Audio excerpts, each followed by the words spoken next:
Salam hangat, sahabat motivator. Masa anak-anak dan remaja adalah sebuah proses tumbuh kembang untuk menjadi dewasa. Masing-masing mempunyai kelebihan dan kekurangan tentunya. Demikian pula dengan masa anak-anak menuju remaja. Sering dianggap sebagai masa yang paling rawan dalam proses kehidupan mereka. Masa ini sering menimbulkan kekhawatiran bagi para orang tua. Kesalahan yang sedikit saja dilakukan menimbulkan rasa was-was serta perasaan yang tidak menyenangkan bagi orang tuanya. Ini terjadi karena mereka masih dalam masa mencari identitas. Nah, gejolak hormonal di fase identitas inilah yang sering disebut sebagai kenakalan remaja. Sahabat motivator, bagaimana kita menyikapi anak yang sudah terlanjur menemukan lingkungan yang tidak sehat? Nah, saksikan motivator malam ini bersama saya, Ayah Edi.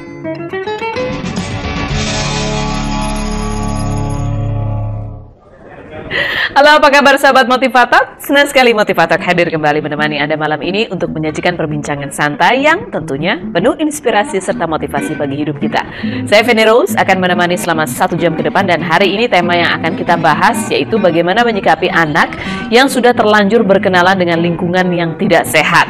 Kami juga mengundang Anda untuk bisa berpartisipasi dengan menghubungi kami di 021 392 2121 atau bisa melalui SMS ke 0812 13853339 atau juga bisa melalui Facebook kami di motivatox.tv@yahoo.co.id, juga Twitter kami di @motivatok.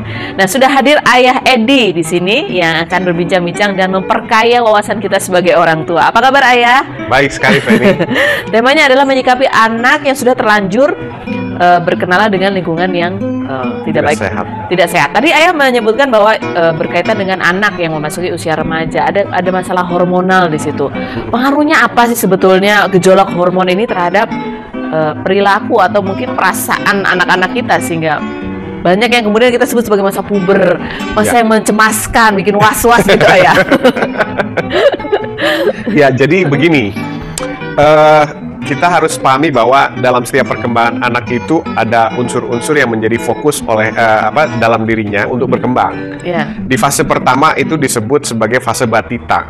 Nah, batita itu yang berkembang pertama adalah saraf-saraf motorik. Jadi saraf-saraf hormonal seksualnya itu masih belum berkembang. Motorik itulah sebabnya kenapa anak-anak itu bergerak terus sepanjang hari begitu.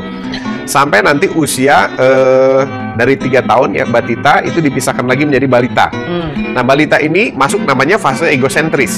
Nah, egosentris itu dari fase motorik yang sudah berkembang masuk ke fase emosi dasar. Ya, emosi dasar. Jadi dia mulai berinteraksi dengan lingkungannya dan dia mulai belajar memahami orang-orang dewasa yang ada di sekitarnya. Tapi waktu itu dia belum bisa memahami. Dia masih menganggap di fase balita itu dirinya itu adalah yang paling benar, yang paling perlu diperhatikan, semuanya yang paling dia. Gitu. Jadi kalau ada apa sedikit dia nangis, apa sedikit dia teriak gitu. Nah, di fase 3 sampai 5 tahun ini atau 3, 4, 5 ini kita mulai harus belajar ilmu yang kita sebut sebagai mencairkan fase egosentris. Ya, jadi bagaimana supaya anak itu memahami bahwa di samping dirinya ada kepentingan lain, ada orang lain dan sebagainya yang memiliki hak yang sama. Nah, itu fase 5 tahun. Kemudian dari 6 sampai kita ambil usia SD deh ya, 7 sampai 12 ya. 7 sampai 12 itu adalah fase yang kita sebut gang age awal. Nah, pada saat gang age awal ini hormon mulai tumbuh. Ya, yang pertama mulai tumbuh itu adalah hormon seks. Hormon seks. Jadi anak itu kalau dipancing ke arah hormon seks itu akan mulai berkembang lebih pesat daripada seharusnya. Terus yang kedua adalah peningkatan rasa ingin tahu. Jadi di saraf-sarafnya yang dibentuk dari dasar itu motorik. Nah, sekarang dia ingin melakukan namanya proses eksperimental. Eksplorasi, eksperimen, mencoba-coba ya. Ya, kira-kira seperti itu. Nah, kemudian yang berikutnya adalah dia belum tahu salah benar atau rasa takutnya masih belum jelas begitu. Jadi seringkali di fase SD ini adalah awal-awal dia banyak mengalami hal-hal baru dalam hidupnya. Nah, kemudian memasuki fase SMP. SMP itu kira-kira 12 sampai 15 ya. Nah, itu kalau menurut kedokteran kan hormonalnya mulai berkembang memasuki fase remaja. Ya. Di fase remaja ini ada 2 hal. Yang pertama, dia harus berhubungan dengan lawan jenis. Artinya dia harus memahami konteks perasaan dirinya menghadapi lawan jenis. Nah, kebanyakan justru di fase ini dia ingin banyak tahu tapi nggak ada pemandu. Nah, orang tua langsung bilang ini tabu, ini nggak boleh, ini begini, ini begini. Nah, ini sangat bahaya ya kalau kita mentabukan diri. Terus berikutnya adalah fase di dalam fase identitas ini, belum identitas, itu masuknya ke fase ingin menonjol ya. SMP itu ingin menonjol. Nah, karena adanya hasrat ingin menonjol dalam dirinya, ingin diperhatikan oleh orang lain, maka biasanya di fase SMP inilah anak mulai membuat suatu pembeda. Ya, pembeda bagi dirinya. Mulai dari rambut ya, yang biasanya disisir ke samping ditarik ke atas, ditutupi separuh mukanya, ya, gitu ya. Kira-kira seperti itu. Kemudian mulai sepatu. Jadi dari ornamen sampai kadang-kadang memasuki wilayah-wilayah tubuhnya, dia kasih tanda-tanda dan sebagainya. Nah, itu biasanya terjadi SMP gitu sampai menuju SMA. Nah, di SMA ini sebenarnya fase kritis. Apakah nanti dia menjadi seorang anak yang kooperatif dan punya identitas, ya, atau dia menjadi anak yang tidak kooperatif, destruktif, dan identitasnya ditentukan dari luar. Jadi SMP menuju SMA. Itulah masa-masa yang sangat kritis. Nah, bagaimana caranya kita menyikapi masa-masa kritis ini? Ada yang perlu kita pahami apa yang terjadi pada anak-anak kita dan bagaimana kemudian kita menyikapinya. Kita akan membahas setelah yang berikut ini. Jangan lupa buat Anda yang mau menelpon langsung di 0213922121. Kami akan kembali tetap di Motivator.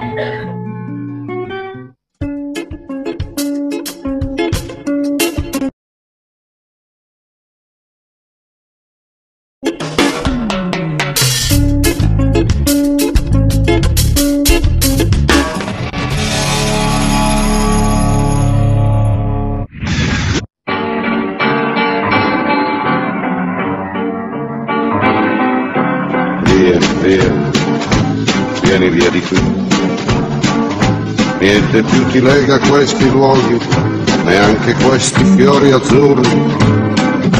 Via, via, neanche questo tempo grigio, pieno di musica e di uomini che ti sono piaciuti. It's wonderful, it's wonderful, it's wonderful. Good luck, my baby. It's wonderful, it's wonderful, it's wonderful.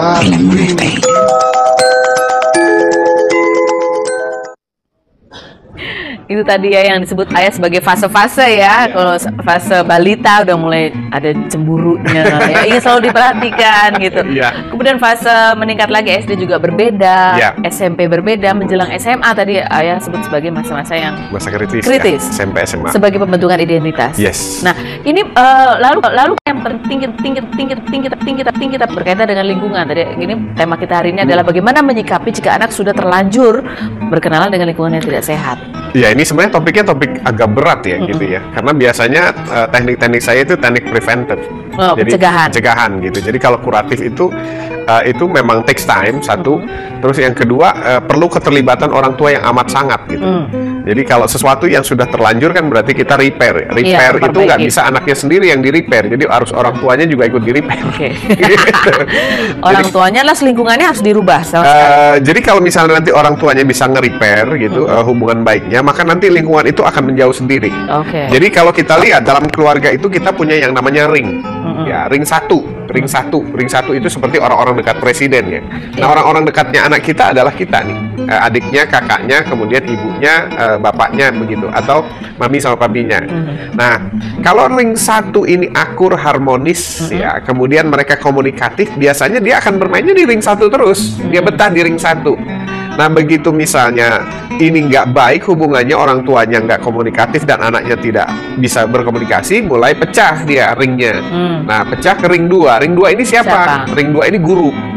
Ya. Kalau kebetulan dia ketemu sama guru yang favorit, guru yang ngertiin anak ya, atau ngertiin murid begitu ya, biasanya dia selamat tuh. Dia akan konsul sama gurunya, dia akan dekat sama gurunya, dan guru yang baik ini akan membimbing dia begitu. Dan banyak anak-anak yang diselamatkan oleh para guru-guru favorit ini. Nah, berikutnya kalau misalnya ternyata gurunya nggak dapet yang favorit, adanya yang killer-killer aja gitu. Kemudian masuk lagi BP, bimbingan penyuluhan, ternyata ketemunya killer lagi gitu. Sama yang suka menjudge gitu ya. Akhirnya pecah ring 2, dia masuk lah, bocor ke ring 3. Nah, ring 3 ini teman-temannya. Nah, kita nggak tahu temen yang mana nih, teman sekolah, teman kursus, teman main, atau Facebook, chatting, Twitter, dan sebagainya. Dan kenapa sampai terjadi peristiwa misalnya ya, di Facebook orang nggak kenal tiba-tiba dibawa sampai 3 hari dan ya itu karena ring 1-nya lemah, ring 2-nya pecah gitu. Akhirnya dia masuk ring 3 dan dia lebih percaya pada ring 3 daripada ring 1. Coba bayangin. Apalagi percaya sama ring 3 yang nggak kelihatan kasat mata ya wujudnya gitu ya. Iya, begitu kira-kira. Baik, kita angkat telepon dulu ya. Halo, selamat malam. Halo, selamat malam Ayah. Selamat malam Ibu. Dengan siapa di mana Ibu? Tea di Bali. Ibu Dea. Silakan Ibu pertanyaannya. Tea. Bea. Ibu Tea. Ya. Silakan Ibu. Ibu Tea. Iya. Dia ketemu saya di Bali bukan ya? Betul sekali Ayah. Iya, oke, silakan Bu Tea. Iya, Ayah, ini pertanyaannya masih menyangkut sama yang di Bali nih ya. Ternyata akar-akarnya Abang Aska itu tahu masalah video porno itu adalah dari Abang Gugunnya itu sendiri. Abang Gugunnya itu siapa, kakaknya atau? Abang Gugun itu sepupu. Oke, baik, ya.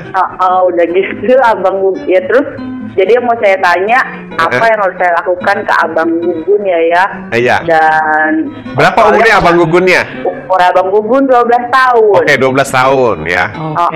Tapi orang tuanya juga menurut saya tuh kalau saya kasih tahu agak kurang ya. Ngerti masalah parenting. Jadi menurut saya tuh agak susah kalau saya ngituin anaknya aja. Iya, betul. Baik. Saya harus gimana ya? Baik Ibu Tea. Terima kasih nih pertanyaannya. Penting banget itu masalah video-video porno gitu kadang-kadang ya. Memang sumbernya soalnya banyak macam sebetulnya Ayah, dari mana saja. Ya, jadi backgroundnya begini ya. Bu Tea ini tinggal di Kute. Waktu denger nama saya ada di Ubud, langsung di Uber ke Ubud. Mau ketemu mau enggak, oke di Uber. Akhirnya Tuhan Maha Baik, jadi ketemu di Ubud. Cerita tentang anaknya yang usia masih SD, kemudian kepergok melihat situs-situs pornografi. Nah, biasanya orang tua panik. Apa yang harus dilakukan nih? Saya katakan seperti biasa talkshow kita, ajari dia. Maksudnya ajari itu bukan ajari berpornografi, tidak, tapi jelaskan, tapi arahkan ke sisi kedokteran, sisi ilmiahnya, sisi ilmiah, supaya nanti yang terlatih otak kiri. Nah, kalau yang terlatih otak kiri, dia akan kebal yang namanya melihat situs-situs porno. Tapi ternyata setelah telusur, waktu itu saya minta coba ditelusuri sumbernya dari mana. Ternyata nggak jauh-jauh dari abangnya sendiri yang 12 tahun. Nah, ini namanya proses kontaminasi. Jadi kalau kontaminasi itu, Bu Tea, yang harus kita lakukan pertama adalah anak kita protek dulu. Seperti biasa ya, kita protek. Ya seperti kemarin proteknya, kita ajak ngobrol, kita jadi sahabat. Jadi kita nggak usah kaget tentang pornografi. Kita malah berpesan bahwa, yuk kalau mau ngeliat itu sama mama. Iya. Kalau sama mama berarti aman dong gitu ya. Mama akan jelasin ini maksudnya apa, nak. Payudara tuh fungsinya adalah untuk menyusui ASI keluar. Ini nggak menarik langsung ya. Iya, coba kalau nggak ada imajinasi yang berkembang gitu ya. Coba kalau sama temennya, wow asik tuh lihat, gitu kan. Nah, makanya Bu Tea nih mengikuti itu. Kemudian sekarang problem kedua muncul setelah tahu ternyata sumbernya dari abangnya sendiri. What do next kan? Iya. Terus gimana? Sederhananya begini. Kalau anak kita sudah kita protek, yang berikutnya virusnya kita netralisir. Jadi netralisir ada macam-macam, tergantung kesanggupan kita. Kalau kita sanggup menetralisirnya secara baik, nah kita dekati anak itu, kita anggap anak sendiri, dan kita jadi sahabatnya dia. Ajak nonton bareng juga? Persis, kita lakukan proses yang sama, edukasinya, mumpung masih 12 tahun. Gitu ya, 12 tahun itu masih lentur untuk dibentuk ya. Kalau sudah 14 tahun, 15 tahun itu nggak lentur lagi gitu. Nah, kita dekati, approach, sampai kita bersahabat sama dia, dia curhat dan sebagainya, kita arahkan lagi ke science lagi. Kira-kira seperti itu. Nah, ini belum selesai nih, Bang. Tapi saya harus break dulu ya. Tanya adalah nanti gimana dengan orang tuanya? Kalau orang tuanya kemudian ngajarin ya, ngajarin nonton begituan. Gimana tuh ya? Kita akan kembali lagi di Motivator.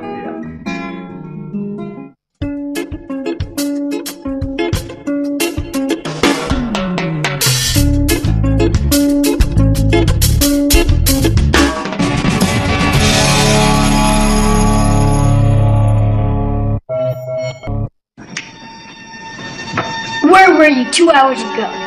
Go easy on him. He's had a long day. Do you even have an alibi? Calm down, James. bet you missed dinner just so you can have that Kraft home-style mac and cheese bowl. I was covering Kevin's shoe. Hey, I thought I was bad cop.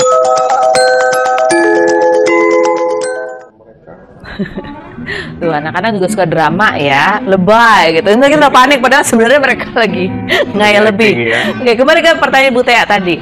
Ini kemudian bagaimana menyikapi orang tuanya si abang ini yang juga ternyata memberi kontaminasi? Sebenarnya begini ya, saya waktu itu nanganin kasus-kasus seperti ini sampai remaja, sampai titik puncaknya saya pernah cerita yang anak suka cewek sejenis ya, itu sampai sembuh total. Kemudian ada lagi macam-macam ya. Nah terus akhirnya saya buat buku ini sebagai catatan aja, maksudnya jangan sampai saya keburu lupa nih, gitu dari pengalaman-pengalaman saya, tekniknya gimana sih kemarin nanganin ini. Nah ini saya tuangkan dalam bentuk komunikasinya. Jadi saya harap sih buku ini nanti dicetak lagi. Tapi kalau nggak dicetak lagi, judulnya kira-kira ini, mendidik anak zaman sekarang ternyata mudah loh, gitu. Kira-kira seperti itu. Nah di sini dijelasinnya begini. Yang pertama adalah kalau misalnya kita dekat sama anaknya, kita bisa intervensi anaknya dengan dekat, kita lakukan itu. Tapi kalau kita nggak mampu, kita approach orang tuanya. Gimana cara approach-nya? Ya, cara approach orang tuanya, biasanya kalau kita langsung ngomong dia nggak tanya akan tersinggung. Karena rumusnya orang tanya dulu, baru kita jelaskan. Jadi biasanya yang paling baik adalah gini, kan kita punya CD parenting nih dibagi-bagi ya, gratis ke seluruh Indonesia, termasuk Bu Tea mungkin udah punya. Pilihin satu topik yang ada di situ yang kira-kira cocok nih sama kasus anaknya di situ, misalnya seks usia dini gitu.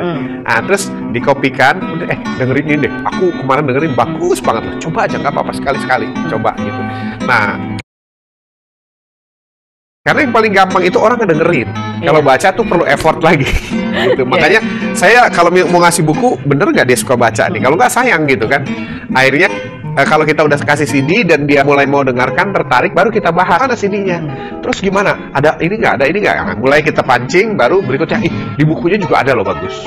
Kayak begini. Nah, sampai dia mulai curhat, barulah kita masuk gitu. Sebenarnya aku juga pengen bantu anakmu, begini. Siapa sih yang nggak ngeri kalau anak 12 tahun udah hobinya kayak begini. Nah, mulai kita jelasin. Sampai adanya kebutuhan itulah, baru kita mulai masuk dan bekerja sama. Kalau orang tuanya nggak tahu dan merasa dituduh kalau enggak, anakku nggak nonton, nah itu gimana? Ya, memang ada yang seperti itu ya. Ada orang tua yang seperti itu. Jadi kita memang berhadapan dengan orang tua yang bermacam-macam. Kenapa saya sampai memutuskan homeschooling? Bukan paranoid sebenarnya gitu, tapi saya melihat begitu banyak variannya. Iya, jenis-jenis orang tua dan cara mendidiknya. Persis gitu. Dan terrefleks pada anak-anak mereka. Dan itu kalau misalnya tidak baik berkumpul di satu tempat, maka biasanya yang tidak baik yang lebih dominan daripada yang baik. Nah kira-kira seperti itu. Nah jadi tadi apa pertanyaan? Bagaimana caranya kalau orang tuanya nggak tahu kalau anaknya punya itulah? Ya yang pertama begini, kalau misalnya orang tuanya kekeh, kita lihat ya, orang tua bicara begitu ada dua macam. Sebenarnya dia tahu, pura-pura nggak tahu karena dia malu. Kemudian ada yang gengsi, ada yang memang orang tuanya nggak merasa salah sama sekali. Ada orang tua yang kayak gitu, pokoknya nggak mau dipersalahkan gitu. Nah kalau seperti itu mungkin gini, kita ambil dokumentasi pas dia lagi lihat sama anak kita foto aja. Kemarin anakku masa lihat loh sama anak kamu nih, lihat tuh berdua. Nah jangan bilang anak kamu saja, karena anak kamu saja itu menyerang ego gitu. Tapi begitu anak kita, beda. Apalagi anak kamu yang ngajarin anakku. Udah langsung defense gitu ya. Nah begitu kita sajikan foto, misalnya dia berdua lagi ngeliat gambar porno, kan otomatis refleks manusia akan lihat siapa yang lebih gede. Nggak mungkin adiknya yang ngajarin. Iya, nggak mungkin adiknya ngajarin kakaknya kan gitu. Siapa yang lebih gede. Nah kalau misalnya itu masih defense juga, ya lebih baik kita protek anak kita, tidak main sama anak dia. Tapi sebisa mungkin kalau bisa kita tolong dia gitu. Karena sebenarnya mayoritas orang yang pada akhirnya nggak merasa bersalah pun, dia sebenarnya batin kecilnya bersalah. Jadi kemarin Bu Tea ngelihat waktu ada adegan di Bali nih, di Bali beliau hadir. Waktu itu ada seorang namanya misalnya Pak Nyoman lah gitu ya. Pak Nyoman sudah sepuh begitu ya. Beliau itu sampai bilang, ayah aku nih sebentar lagi mungkin dipanggil sama Tuhan. Tapi aku punya anak yang luar biasa rusaknya, tubuhnya ditato, kecuali biji mata dan lidah yang belum katanya. Jadi itu sebenarnya gambarannya. Ya waktu itu saya tangani begitu. dan orang tuanya saya minta untuk berubah pelan-pelan. Saya kasih pandangan dan mau berubah. Dan di sini ada di HP saya SMS-nya beliau. Ayah janji 3 bulan anak saya katanya berubah. Begitu saya ikuti semua ucapan ayah, hanya dalam 1 hari anak saya berubah. Luar biasa. Jadi sebenarnya pada saat terjadi kasus ini, yang sedang diuji adalah kemampuan Butea. Nah, orang tuanya ya. Iya, kemampuan Butea bagaimana berkomunikasi yang kira-kira bisa diterima enak dan asik sampai ibundanya si abang ini bisa pada akhirnya terpancing untuk curhat.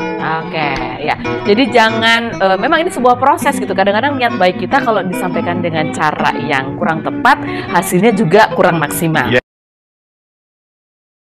Aber das ist gar nicht so schlimm, weil du hast einen großen Swimmingpool bei dem ganzen Haus und deswegen.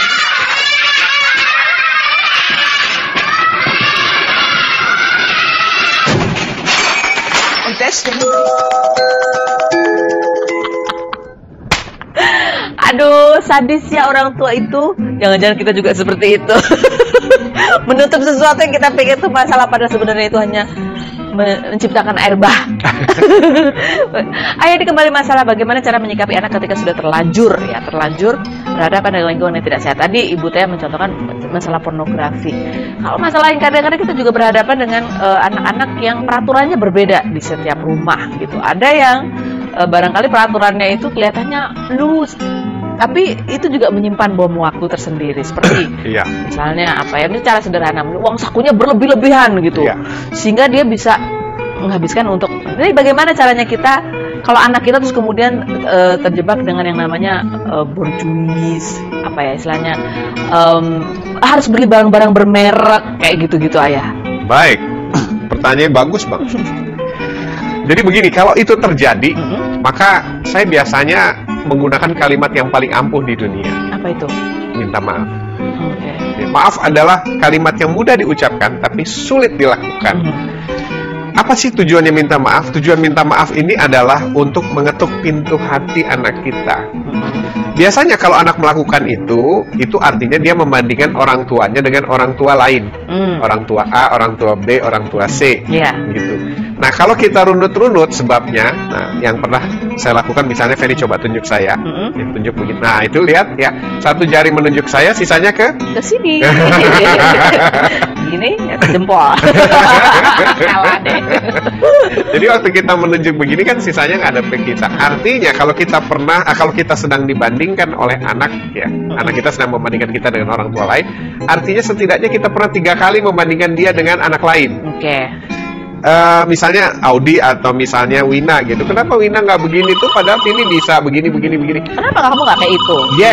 Yes. Jadi begitu kita minta maaf, nah di situ langsung kita ketuk pintu hatinya. Lanjutannya adalah, Mami minta maaf ya sayang ya. Mungkin Mami pernah dulu membandingkan kamu dengan yang lainnya dan itu tidak nyaman. Mami tahu, tapi itu kesalahan Mami. Mau nggak kamu maafin?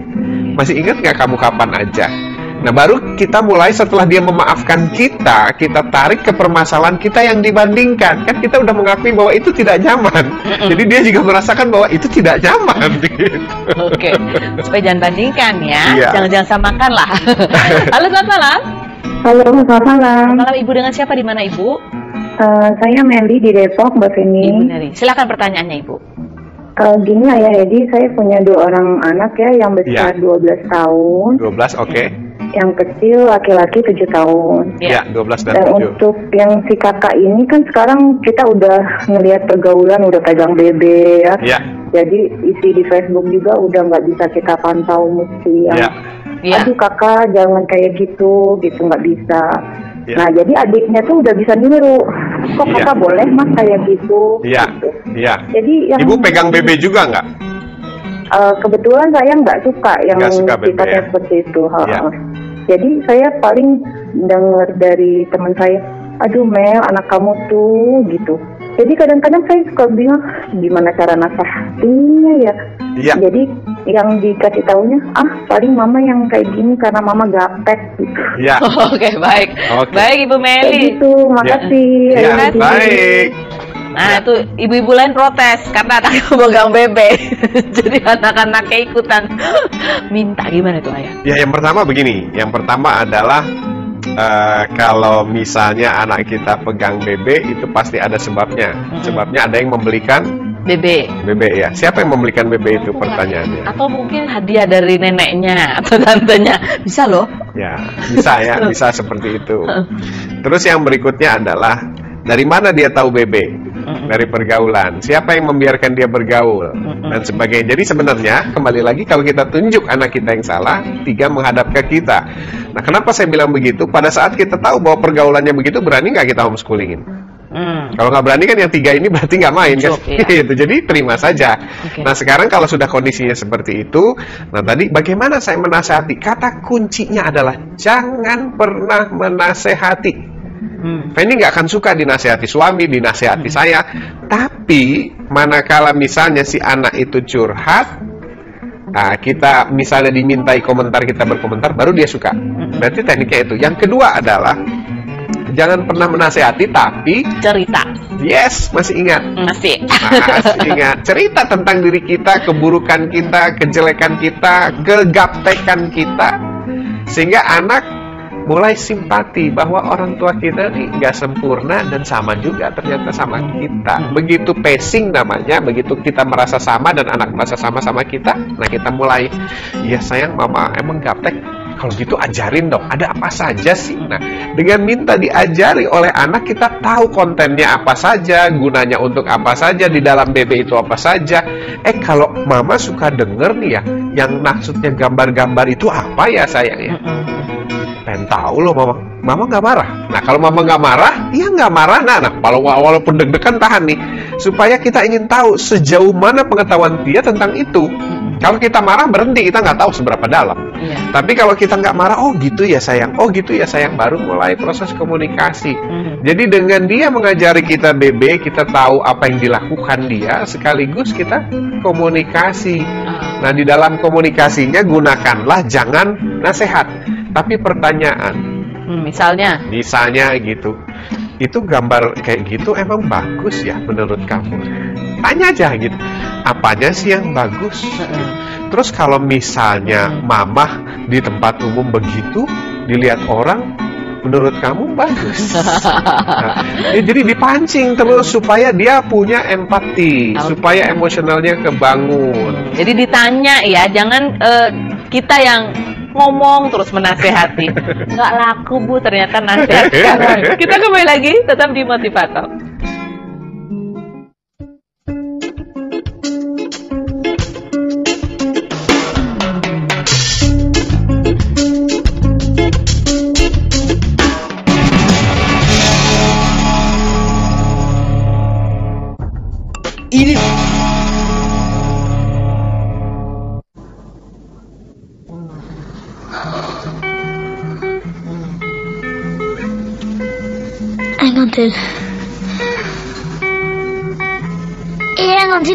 En gång till. En sista gång. Please.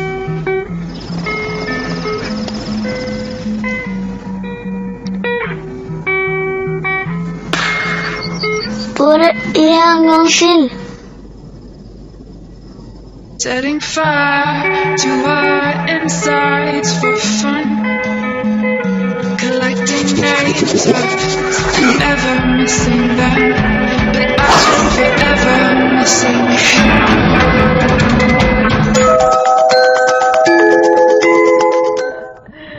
Iya, kita harus berbicara juga dalam bahasa anak-anak kita ya, berempati artinya. Jadi jangan melulu menjadi orang tua, karena it's boring, membosankan, nggak menarik. Kalau buat komunikasi nggak sampai lah pesan-pesannya gitu ya. Mereka ingin bercerita, mereka ingin ditanya, mereka ingin. Ya, kasus-kasus yang saya tangani begini, mayoritas kesalahan kita nih sebagai orang tua itu adalah kita masih merasa anak kita TK terus.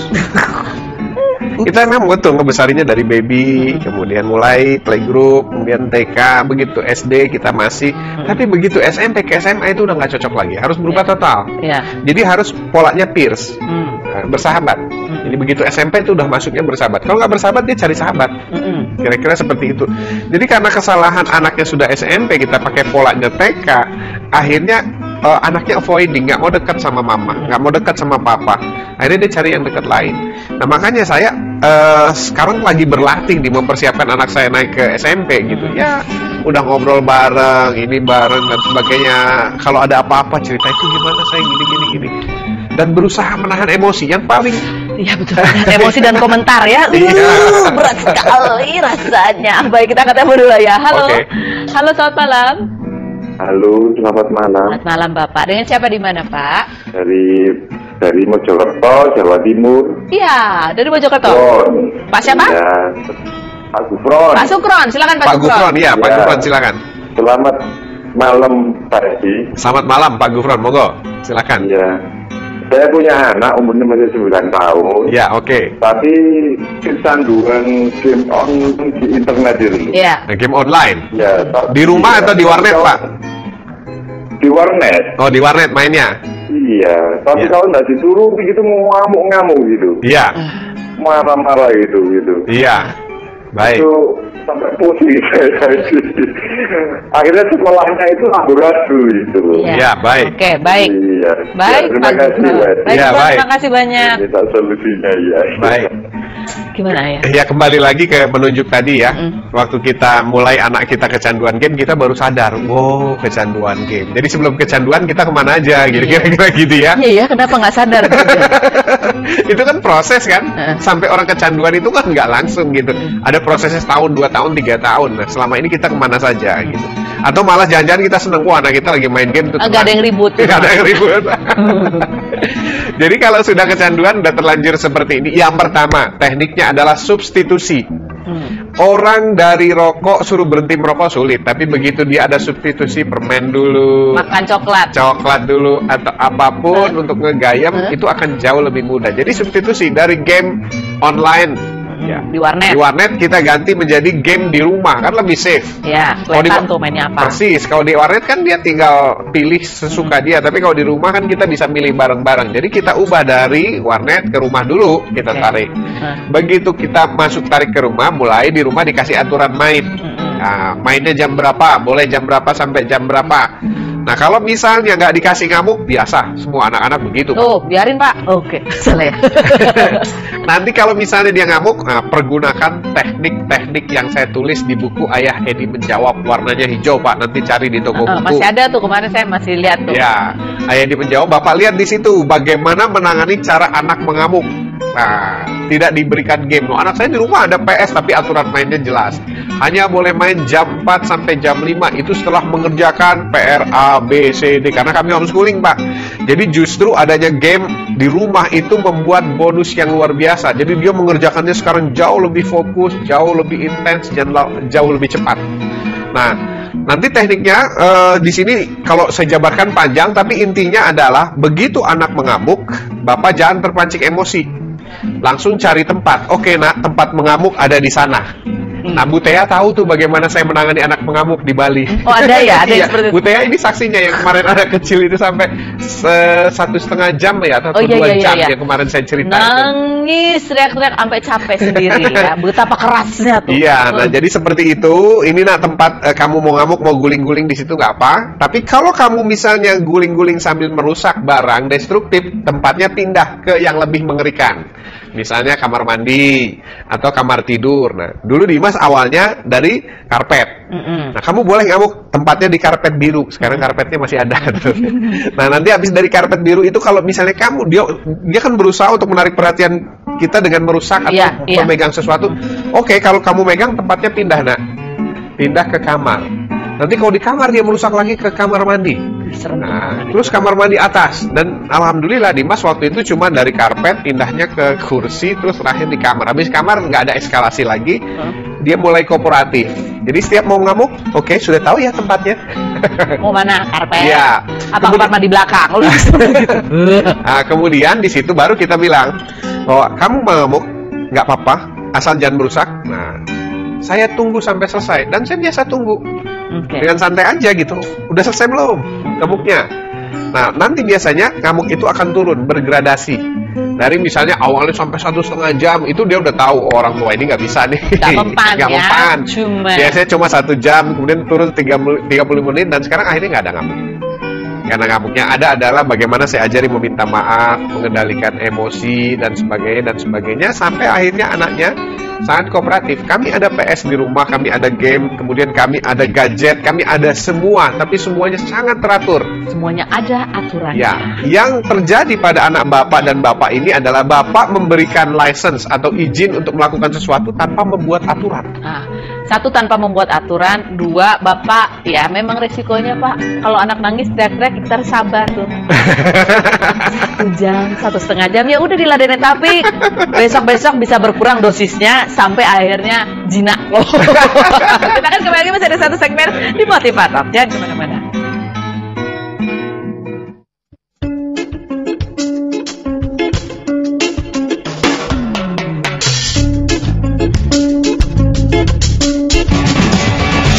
Tidak terasa ya sudah sampai di segmen terakhir di Motivator kita kali ini. Temanya adalah bagaimana menyikapi jika anak sudah terlanjur terkontaminasi dengan lingkungan yang tidak sehat. Jadi kembali ke komunikasi ini kan berarti membetulkan. Lalu apa kemudian yang penting sekali harus kita lakukan ketika ini terjadi? Saya cerita sedikit ya, mudah-mudahan ini diizinkan. Ya, waktu peristiwa di Bali itu adalah momen yang disaksikan oleh orang banyak, di mana ada seorang tua yang mengatakan bahwa anak saya umurnya kalau nggak salah udah 27 atau 24 begitu. Kemudian perilakunya sudah rusak dan terlanjur. Itu disebabkan oleh saya mungkin dulu, kata bapaknya. Kemudian ya gambarannya adalah ayah, dia bilang itu seluruh tubuhnya sudah ditato kecuali biji mata dan sama lidah. Nah, saya harus bagaimana? Nah, pertanyaan yang pertama adalah waktu kita berkata dengan pembuka kata, saya harus bagaimana? That's powerful sekali. Itu yang saya harapkan dari orang tua. Saya harus bagaimana, ayah? Nah, pertama itu. Terus yang kedua, begitu saya harus bagaimana? Kalau bapak mau mendengarkan apa yang saya sampaikan dan melakukannya, maka saya jamin dalam 3 bulan anak bapak berubah. Waktu itu saya katakan begitu. Jadi apa yang harus saya lakukan? Yang pertama, berdoa pada Tuhan, karena Tuhanlah yang akan mengubah segalanya yang kita tidak mampu ubah. Itu kunci, saya bilang. Nah, ayo malam ini kita berdoa. Nah, berdoa, saya ajak berdoa di depan umum. Terus yang kedua, lakukan permohonan maaf. Seperti apa bentuknya? Saya maju ke depan, kemudian saya pegang tangannya, saya tatap wajahnya, katakan dengan sungguh-sungguh, nah, ayah minta maaf atas semua kesalahan ayah sehingga kamu jadi seperti ini. Wah, itu dalam, Pak. Jadi semua tato itu disebabkan bukan karena dia, karena saya. Nah, kemudian setelah itu kamu mau nggak? Nah, ini permintaan kerjasama, urutan ketiganya. Nah, kamu mau nggak membantu ayah untuk berubah menjadi lebih baik supaya kamu tidak seperti ini? Nah, itu pegang tangannya, saya masih pegang tangannya, katakan sungguh-sungguh. Nah, nanti rumusnya begini, kalau kita berubah dan dibantu oleh dia berubah, pasti dia berubah tanpa kita minta. Itu rumusnya. Oke, baik. Gitu. Ya. Dan itu terjadi. Gak lama setelah pulang dari Bali, saya langsung dapat SMS dari Mas Wayan. Nah, isinya adalah nggak perlu 3 bulan, ayah, hanya 1 hari. Tidak ada perubahan. Anak saya berubah 50%. Baik, ayah, ini ada Helga di Jakarta. Malam, ayah.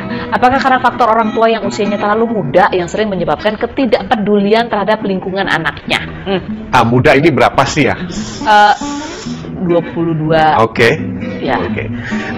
Itulah sebabnya kenapa saya kurang sepakat dengan perkawinan usia muda. Betul, begitu. Betul, seperti itu. Iya, betul.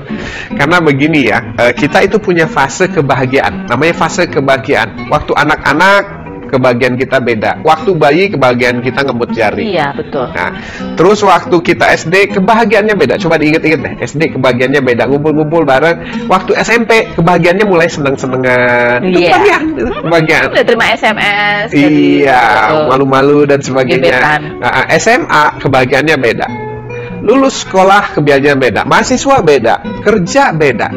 Dan itu punya fase-fase sendiri. Sampai suatu ketika kita bahagia kalau jadi orang tua. Dan bahagia jadi orang tua, rata-rata usia psikologisnya itu kira-kira antara 27 perempuan, 30 laki-laki. 27 itu secara mental siap. Bukan hanya fisik kalau kita bicara. Kalau fisik itu jadi orang tua 17 tahun udah siap. Benar. Jadi jangan pakai ukuran fisik ya, karena fisik ini merusak nantinya, karena kita dibentuk ini melalui mental. Tapi pada saat mental kita masuk usia 30 lebih ke atas, sampai saya juga 33, itu biasanya sudah cenderung siap. Walaupun lingkungan tidak menyiapkan, itu cenderung kita punya mental yang lebih bisa menerima dan mau jadi orang tua. Udah mau berhentilah hangout, dugem. Jadi orang tuanya tidak merasa terganggu dengan kebutuhan anak. Biasanya kadang-kadang gitu, jadi kita nggak peduli. Kalau bisa anaknya diam nonton TV, bagus. Nah, pada saat usia muda, sebenarnya dia sendiri sedang menderita dan butuh pertolongan. Sementara dia harus menyelesaikan masalah anak. Dia menyelesaikan masalah sendirinya saja masih belum selesai. Baik. Kan itu masalah. Jadi memang tepat ya, Helda. Kemudian ada Erinda di Jakarta. Malam Ayah, apakah kita perlu untuk mengetahui siapa saja yang menjadi teman bermain anak kita? Mohon sarannya. Pasti. Harus ya. Pasti. Jadi ada seorang pembicara terkenal ya, namanya siapa lupa. Nanti saya ingat. Biasanya begitu. Nah, dia begini, orang tuanya tuh, dia jadi orang yang sangat luar biasa, terkenal sekali. Waktu ditanya gimana sih dulu ibu kamu mau besarin, oh caranya ibu saya begini, dia berinvestasi pada makanan. Oh, jadi ibunya beli makanan supaya teman-temannya datang ke rumah, ngumpul. Kemudian ibu saya berinvestasi pada misalnya lapangan basket kecil, lapangan apa kecil dan sebagainya. Jadi rumahnya tuh benar-benar dibuat sebagai tempat ngegeng, tempat ngumpul, tempat nongkrong. Semua anaknya nongkrong. Nah, kemudian nanti ibunya akan ikutan gabung di situ, dari jauh, dari dekat, dari jauh, dari dekat. Habis begitu teman-temannya pulang baru diajak diskusi. Brian tuh kayak gimana sih? Oh, baiklah. Jadi diajak teman, kalau yang bagus-bagus, hebat ya gitu. O'Neil gimana sih? Terus gimana ya? Kita bisa bantu dia nggak? Jadi bahasa yang dipakai itu adalah kita bisa bantu dia nggak? Jadi anaknya empati bahwa itu perilakunya nggak beres, yuk kita bantu. Dan jangan saja, kamu jangan main sama dia ya. Jadi akhirnya si pembicara ini adalah sangat penolong dan sangat empati sama orang-orang yang seperti itu. Bayangkan kalau kita masih suka dugem sendiri dan harus berinvestasi di situ, kayak agak berat. Oke. Ayah, ini sudah sampai di tahap kesimpulan, silakan. Ya, kesimpulannya begini, sebenarnya adalah ya tadi kata kunci di belakang sebenarnya baru dapat itu ya. Saya menganjurkan bagi yang belum menjadi orang tua, siap-siap dulu jadi orang tua, belajar dulu jadi orang tua, dan kalau bisa usianya mencukupi dulu secara mental baru jadi orang tua. Kalau nggak anak kita nanti yang menderita. Jadi kalau mau nikah aja nggak apa-apa, tapi punya anaknya direncanakan. Kira-kira seperti itu. Nah, kemudian yang berikutnya adalah bahwa segala sesuatu tuh ada tekniknya. Kita nggak bisa mengulang lagi di sini terlalu panjang. Hanya tinggal cari saja tekniknya. Sekarang dunia parenting itu sudah sangat terbuka. Saya menyediakan buku, kemudian saya menyediakan Facebook, kemudian saya menyediakan website. Kemudian kita menyediakan talkshow ini setiap Rabu. Gratis. Nah, jadi gunakan semua fasilitas ini untuk belajar, karena hidup ini belajar dan orang tua juga tidak bisa menjadi sempurna kecuali menjadi lebih baik dari hari ke hari. Itu bisa. Jadi kita harus aware bahwa kita ingin menjadi lebih baik, sehingga caranya pun nanti akan kita ketemu pasti. Di salah satu buku yang bisa diakses, dibaca untuk bisa memperkaya wawasan kita, mendidik anak zaman sekarang ternyata mudah loh. Kemudian ada buku yang warna hijau, Ayah Edi Menjawab. Atau kalau mau join di Facebooknya adalah Facebook Ayah Edi Parenting. Ayah Edi Parenting ya. Kemudian kalau websitenya adalah ayahkita.com. Oke, baik. Ayah Edi, terima kasih banyak untuk sharingnya.